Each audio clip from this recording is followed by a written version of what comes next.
Hello, everybody. I am open to week 1 of our social psychology class. So you've already hopefully gone to the Start Here menu and clicked in there and checked everything out there. And now you're ready to get started in week 1. So this is what you can expect to find each week. Is I will give you an overview of the week along with any materials or assignments that you're going to be needing. Okay. So if you look at the to-do list, I'll always have an overview podcast for you of the week. You must listen to the overview podcast. I often give you very important information about what to expect in the week. I might also give you any changes to the week, to the syllabus, or any important announcements such as extra credit. So if you're not listening to the podcasts regularly, you're going to be missing out on a lot of important information and you may get yourself really mixed up. So please, I can't stress enough how important it is each week to make sure you listen to the podcast overview. That I'll always include right up at the top on the week by week menu. So this week in our class, we're really just using the week to get acquainted with the class and or getting ahead. So material content for the class won't start until next week. And I really do that on purpose. I like to ease you into the class and give you the week to get acquainted with all the material, get your textbooks, and get started and get off to a good start. I hope that gives you ample time. I know that the beginning of the semester can often be stressful as you're getting used to all your new classes.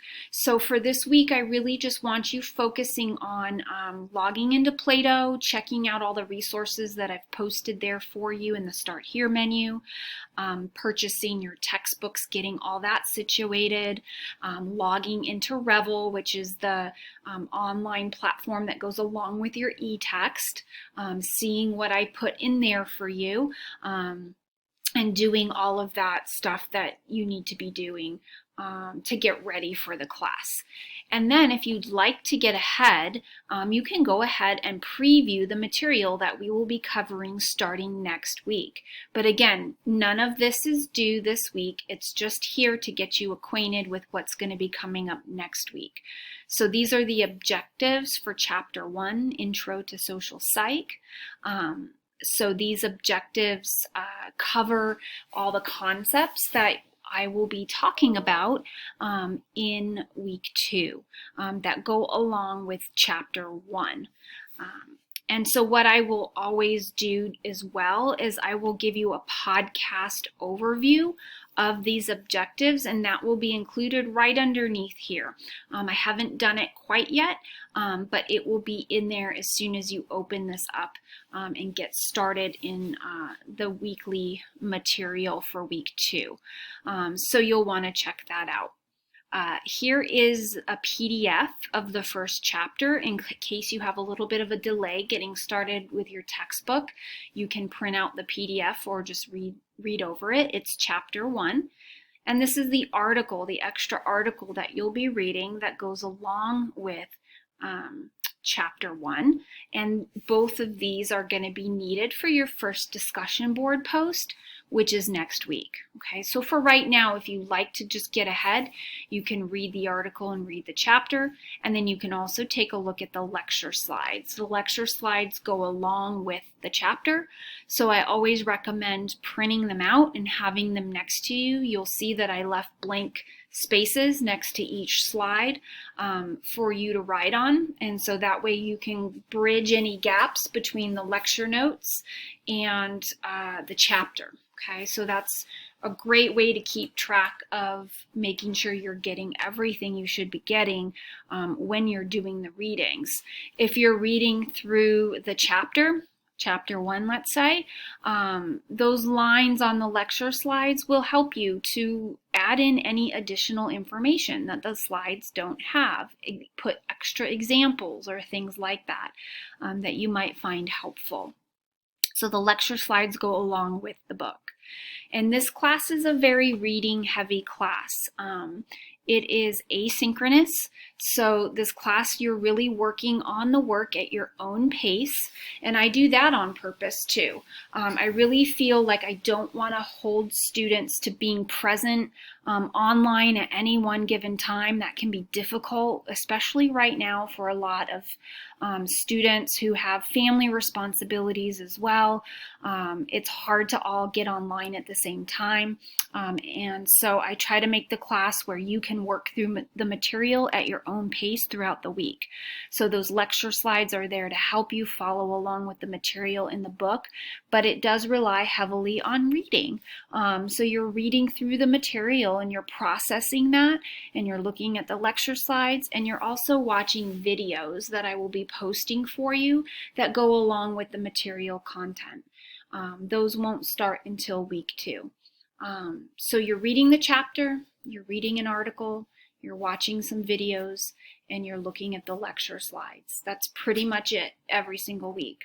And once you've done that, you're then contributing to a discussion board posting and or taking a test. Tests are roughly every other week, and each test covers 2 chapters. I've found that this format works really well. However, some of the responsibility falls on your shoulders as the student learner. If you're having trouble, or you're getting stuck, or you're not understanding a concept, that's where I would love to meet with you one-on-one. And then I offer that to you via Zoom. So anytime you're having trouble, you can reach out to me via Zoom. And again, that's in the communications tab. So if I go here, here's the Zoom link and the information. Just let me know ahead of time, okay? Don't just hop on there because I might not be there, or I might be with another student. Just let me know via email. Hey, Dr. Williams, I'd really like to meet with you on Wednesday at 3. Can we Zoom? And I will absolutely pencil you in, or let you know, oh, hey, 3 o'clock doesn't work. I have another student. Can we meet at 3:15? Okay, so it's really easy to get a hold of me, and I really encourage you to do that throughout the semester if you're having trouble with content.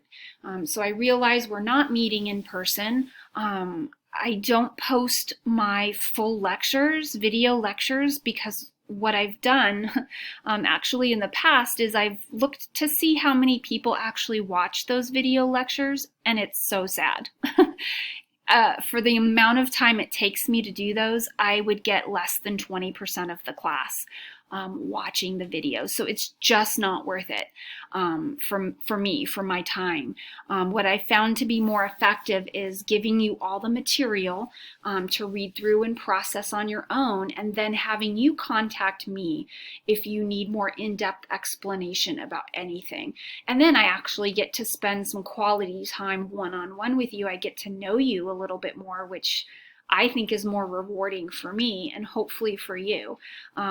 And I'm absolutely able to do that. So please just keep that in mind as we're going through the semester, how to get a hold of me and how to approach me with any questions that you have about the material as you're working through it. So that pretty much sums up week 1. So at the end of the week, I will post the material for week 2 on Sunday night, and then you will have it for that following week. Okay, thanks everyone.